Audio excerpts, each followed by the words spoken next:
धन्यवाद उपसभापति मैम, आपने मुझे एक बहुत ही विशेष विषय पे अपना विचार रखने का अवसर दिया है। Anti doping bill.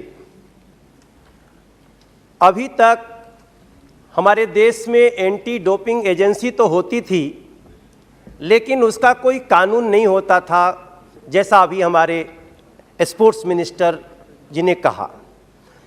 हम सभी जानते हैं, बार बार एक बात करते हैं कि देश का सर्वांगीण विकास हो, लेकिन देश का सर्वांगीण विकास तभी संभव है जब हम प्रत्येक क्षेत्र में आने वाली चुनौतियों को एड्रेस करें, बारीकी से उनका अध्ययन करें और जो व्यवधान आ रहे हैं या समस्या आ रही है उसको दूर करने का ईमानदार प्रयास हो। डिप्टी स्पीकर मैम, मैं शारीरिक शिक्षक हूँ। मैं काशी हिंदू विश्वविद्यालय से bachelor of physical education, master of physical education हमारी पढ़ाई है। और हम लोगों ने अक्सर देखा है कि अपनी क्षमता को बढ़ाने के लिए कुछ एक्स्ट्रा दवाइयों का उपयोग कई खिलाड़ी शुरुआत से ही करने लगते हैं। यहाँ तक कि कई लोगों को कॉलेज से इसकी आदत लग जाती है। कई बार तो ऐसा देखा गया है कि छोटे छोटे टूर्नामेंट में भी लोग इसमें शामिल हो जाते हैं और उससे क्या होता है, कल जो पूरे देश का नाम दुनिया में कर सकता है वो इस डोपिंग के चक्कर में अपना पूरा फ्यूचर खराब कर लेता है। क्योंकि शुरुआत में कई जगह कोई एजेंसी नहीं थी, ध्यान देने वाली संस्थाएं नहीं थीं, इसलिए किसी का ध्यान नहीं जाता था। मैं समझता हूं आज जो आया हुआ है ये नेशनल एंटी डोपिंग बिल 2021-22 में, वो एक ऐसा ही कदम है जिसमें खेल और खिलाड़ियों का एक बहुत बड़ा कल्याण छुपा हुआ है। हालांकि कई लोग ऐसा भी कह सकते हैं कि लगता है बहुत सजा देने के लिए आपने बिल लाया। मैं समझता हूं जिस प्रकार से अभी हमारे स्पोर्ट्स मिनिस्टर अनुराग जी ने कहा कि हम टोक्यो ओलंपिक में कितना पदक जीत गए, ये एक दिन में नहीं हुआ है मैम। इसके पीछे लगातार हमारे देश के स्पोर्ट्स मंत्रालय का और सबसे बड़ा क्रेडिट जो हम दे सकते हैं, किसी को एतराज नहीं होगा, इस देश के यशस्वी प्रधानमंत्री नरेंद्र मोदी जी का, जिन्होंने खिलाड़ियों को जाते समय भी बात किया, खेलने के पहले भी बात किया और पदक जीतने के बाद भी बात करते हैं। ये कितना बड़ा ऊर्जा का संचार करता है, इसको हम और हमारे जैसे कई खिलाड़ी, खेल शिक्षक समझ सकते हैं। मैं इसलिए मैं आज बड़ी खुशी व्यक्त करता हूं और मुझे बड़ी प्रसन्नता इस बात की हो रही है कि इस देश में अभी छोटी छोटी चीज़ों को, जो हमारी प्रगति में बाधक होती थी, उसको हम करेक्ट कर रहे हैं। उसी दिशा में ये कदम है। मैं सदन में बैठे हुए अपने सभी साथियों को और जो सुन रहे हैं उनको कुछ फैक्ट्स देना चाहता हूं, जिसके लिए विश्व डोपिंग रोधी मतलब एंटी डोपिंग जो ये लॉ है, उसके लिए सभी देशों को एंटी डोपिंग नियमों को लागू करने के लिए नेशनल एंटी डोपिंग संगठन की आवश्यकता पे बल दिया गया। उसके बाद डोपिंग रोधी नियमों का मूल उद्देश्य यही है कि सभी एथलीटों को, खिलाड़ियों को एक समान अवसर मिले और किसी भी एथलीट को प्रदर्शन बढ़ाने वाली दवाओं का सेवन करके अनुचित लाभ न प्राप्त हो सके।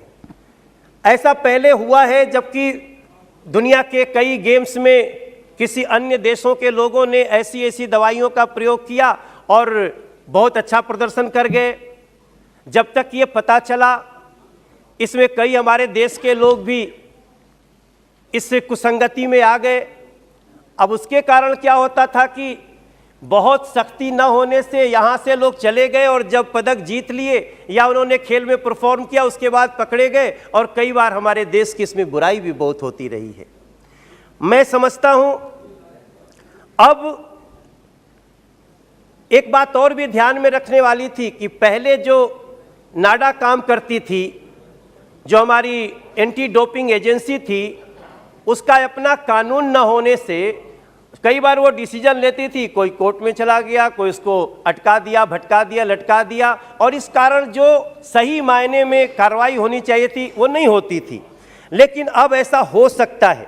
नाडा के कार्यक्रमों में विश्व डोपिंग रोधी संहिता के अनुसार डोपिंग रोधी नियमों को लागू करना, डोपिंग नियंत्रण कार्यक्रम को विनियमित करना, डोप परीक्षण करना और किसी भी उल्लंघन के मामले में दंड को अधिकृत करना भी शामिल हो गया है। भारत में एथलीटों को डोपिंग रोधी के बारे में शिक्षा प्रदान करना भी एक बड़ा इसका दायित्व होगा। खेल संबंधी स्थायी समिति ने भी इसको 2021 में संस्तुति की है कि ऐसा कानून बनना चाहिए और इसने खेल विभाग को 2021-22 में डोपिंग रोधी कानून लाने की सिफारिश भी की है। इसमें एक और भी अच्छी बात है, बहुत स्पोर्ट्स मिनिस्टर ने अपनी बात में कहा भी और सभी को जानने लायक है। कई बार ऐसा होता था कि हम सिर्फ सजा देने के लिए, रोकने के लिए नहीं, कई लोगों को गलत भी फंसा दिया जाता था और खिलाड़ियों को अपनी बात कहने का मौका भी नहीं मिलता था। अभी इस कानून में यह भी प्रावधान किया गया है कि किसी एथलीट को अपनी अगर गलत ढंग से उसको फंसाया गया है तो उसको भी अपने अपील बोर्ड में जाने का अधिकार होगा, उसको सुना जाएगा। ऐसे में जो सबसे महत्वपूर्ण विशेषताएं हैं वो याद रहना चाहिए। हम सदन से ये बातें कह रहे हैं, देश में जो भी खिलाड़ी सुन रहे होंगे उनको ये जरूर ध्यान रखना चाहिए कि एथलीटों को ये सुनिश्चित करना चाहिए कि निम्नलिखित नियमों का कभी उल्लंघन न हो। किसी एथलीट के शरीर में प्रतिबंधित पदार्थों की उपस्थिति ना हो, निषिद्ध पदार्थों या विधियों का उपयोग करने का प्रयास या कब्जा न हो, अधिकारियों द्वारा नमूना संग्रह के लिए प्रस्तुत करने से इनकार न करे कोई, निषिद्ध पदार्थों या विधियों की तस्करी या तस्करी का प्रयास न करे, ये सब सजा के काबिल हो जाएंगे। मैं ऐसे उल्लंघनों की सहायता करना या उन्हें छिपाना भी एक बड़ा दोष होगा। उल्लंघन के परिणाम क्या हो सकते हैं, ये हमारे देश के हर खिलाड़ी तक पहुंचना बहुत आवश्यक है। एक व्यक्ति एथलीट या एथलीट समर्थन कर्मियों द्वारा डोपिंग रोधी नियमों के उल्लंघन का परिणाम ये हो सकता है कि पदक, अंक, पुरस्कार ये जब्त किए जा सकते हैं। आप जीतने के बाद भी हार जाते हो। मेरे देश के खिलाड़ी ये बात ध्यान में रखें कि आपकी क्षमता में कमी नहीं है। हमारे जिन बच्चों ने, हमारे जिन खिलाड़ियों ने भी टोक्यो में, चाहे वो नीरज चोपड़ा गोल्ड जीते हो या फिर और सिल्वर जीते हो, ब्रॉन्ज जीते हो, उनकी क्षमता में और दूसरों की क्षमता में कोई कमी नहीं। जब हम प्रधानमंत्री जी एक फोन से बात करके इतनी ऊर्जा बढ़ा सकते हैं, हम शुरू से एंटी डोपिंग चक्कर में ना पड़ करके इसको अगर अच्छे ढंग से लेके जाएंगे, हमें विश्वास है कि अगले ओलंपिक में हम 15 पदक भी पा सकते हैं। ये भी हमारा अचीव किया जा सकता है लक्ष्य में। वित्तीय हाँ 50 भी हो सकता है, हम धीरे धीरे आगे बढ़ रहे हैं, 50 भी हो सकता है। नियमों के अनुसार एक विशेषज्ञ पैनल द्वारा निष्पक्ष सुनवाई के बाद उल्लंघन के परिणाम राष्ट्रीय डोपिंग रोधी अनुशासन पैनल द्वारा तय किया जाएगा। एक बड़ी अच्छी बात इस कानून के द्वारा ये हुई है, जो मैं सदन के समक्ष लाना चाहता हूं, कि वर्तमान में राष्ट्रीय डोपिंग रोधी एजेंसी डोपिंग रोधी नियमों को लागू किया जाता है, जिसे एक सोसाइटी के रूप में स्थापित किया गया था। अभी तक ये एक सोसाइटी के रूप में था। इस विधेयक के बाद राष्ट्रीय डोपिंग रोधी एजेंसी को एक वैधानिक निकाय के रूप में गठित कर दिया जाएगा। इसका हम स्वागत करना चाहते हैं। इसकी अध्यक्षता केंद्र सरकार के द्वारा नियुक्त महानिदेशक करेंगे। एजेंसी के कार्यों में शामिल है वो सारी चीजें, लेकिन मैं एक स्पष्ट बात करना चाहता हूं, ये सारा कब सफल होगा मैम?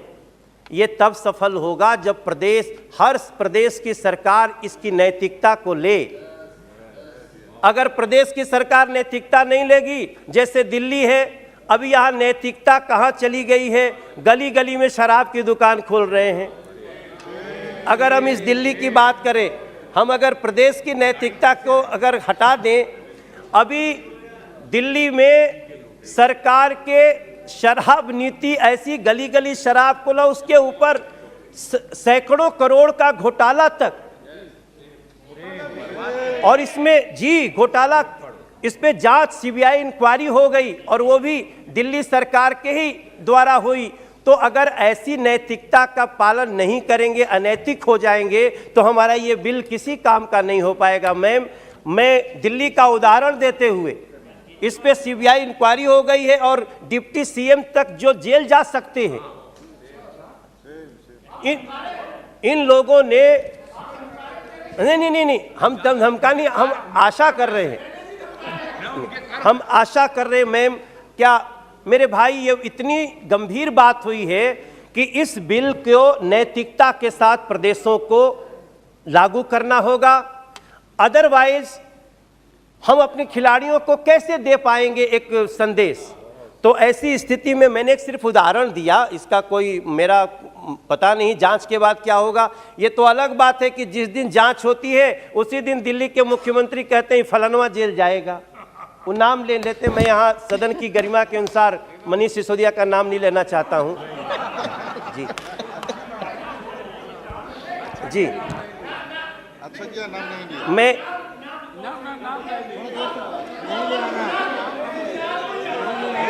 नहीं, और ये बोल रहे हैं, मैंने वहाँ के मुख्यमंत्री बोल रहे हैं। हाँ, केवल आपकी बात रिकॉर्ड में जाएगी, आप बोलिए बोलिए। अरे ये नहीं नाम लिए ना, वो तो अपने मुख्यमंत्री ले रहे हैं। हेलो मैंने इसीलिए कहा कि मेरा मूल उद्देश्य जो कहने का है, मेरा मूल जो उद्देश्य है कि ये एक बहुत बड़ा बिल है। आज हम इस देश में क्या देखते हैं, रोडवेज बन रहा है मैम, और रोडवेज बन रहा है तो उस पे जहाज भी उतर रही है। ये कितनी बड़ी सोच है। सर्वांगीण विकास की प्राप्ति तो तभी होगी, और वायु सेना के विमान उतरते हैं, और कितना विश्वास है अपनी सड़कों पे कि प्रधानमंत्री जी स्वयं विमान में उन सड़कों पे उतर जाते हैं। और दूसरी तरफ मैम, जब दूसरी तरफ जाएंगे तो अब स्कूल के बच्चों को, दिल्ली के स्कूल के बच्चों में ही ड्रग्स की आदत पड़ जा रही है। वो सुट्टा मार, एक शब्द होता है सुट्टा, सॉरी अगर मैं गलत प्रयोग कर रहा हूं, लेकिन इसको हम इसलिए देश के सामने ला रहे हैं कि इसको लाना इसलिए आवश्यक है कि एंटी डोपिंग कानून जो आज आया है, ये हमारे देश के एथलीटों को, खिलाड़ियों को, उनको और भी ऊर्जा बढ़ाने वाला है, कुसंगतियों से रोकने वाला है।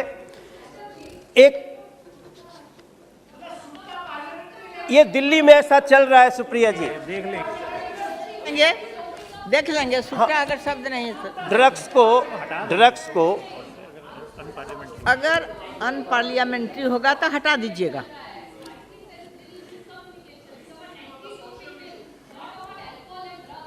एक बहुत अच्छी बात यह है, मैंने सिर्फ वो शब्द बताया जो शब्द चिंता का विषय है, इसलिए उसको मैंने ला दिया। खेल में अभी एक बहुत अच्छी बात इस कानून को आने के बाद हो रही है कि एंटी डोपिंग कानून और डोपिंग रोधी अंतर्राष्ट्रीय प्रतिबद्धताओं का अनुपालन करने के लिए ये विधेयक खेल में राष्ट्रीय डोपिंग रोधी बोर्ड की स्थापना करता है। पहली बार डोपिंग रोधी बोर्ड की स्थापना करता है, और ये बोर्ड एजेंसी की गतिविधियों को निगरानी करेगा। मेरे हिसाब से जिस प्रकार से इसमें सेवानिवृत्त उच्च न्यायालय के न्यायाधीश, एक उपाध्यक्ष कानूनी विशेषज्ञ, 4 सदस्य चिकित्सा व्यवसायी और सेवानिवृत्त प्रतिष्ठित एथलीट रखे जाएंगे, एथलीट भी रखे जाएंगे इसमें, ताकि चूंकि खिलाड़ियों को समझता है, इसलिए इस कानून की रचना बहुत अच्छे ढंग से की गई है मैम। और मैं समझता हूं कि जिस प्रकार से ये पैनल ये सुनिश्चित करेगा कि प्रतिबंध लगाने से पहले एथलीटों की भी निष्पक्ष सुनवाई हो। आज तक ये नहीं होता था मैम। हमने कई ऐसे, हमारे दिल्ली और हरियाणा के भी कई ऐसे हमारे एथलीट हैं जिनके साथ कई बार ज्यादतियां हुई, ऐसा देखा गया, लेकिन उनको सुना नहीं गया। तो ये कानून उनके लिए भी बहुत सहायक सिद्ध होने वाला है। इस कानून के तहत हम लेबोरेटरी की स्थापना करने वाले हैं मैम। मौजूदा राष्ट्रीय डोप परीक्षण प्रयोगशाला, उसको प्रमुख डोप परीक्षण प्रयोगशाला माना जाएगा, लेकिन इसके अलावा भी इस कानून से ये निश्चित किया गया है कि केंद्र सरकार और अधिक नेशनल डोप परीक्षण लेबोरेटरी की स्थापना करेगा। मैं समझता हूं जिस प्रकार से नरेंद्र मोदी जी ने देश में अभी सांसद खेल महोत्सव शुरू करवाया, पता नहीं हमारे और कई सांसदों ने, कितने लोगों ने कराया, लेकिन मैं समझता हूँ बहुत लोगों ने कराया। और उसमें हमने एक नारा सुना है, नारा चल रहा है कि गली गली से खेल की प्रतिभा चुन के लाना है, नशा मुक्त हो युवा हमें संकल्प उठाना है। और ये कानून आने के बाद मुझे पूरा विश्वास है, नहीं दिल्ली वाले भी आज नहीं कल समझेंगे, अभी थोड़ी गलत हाथों में है तो गड़बड़ है।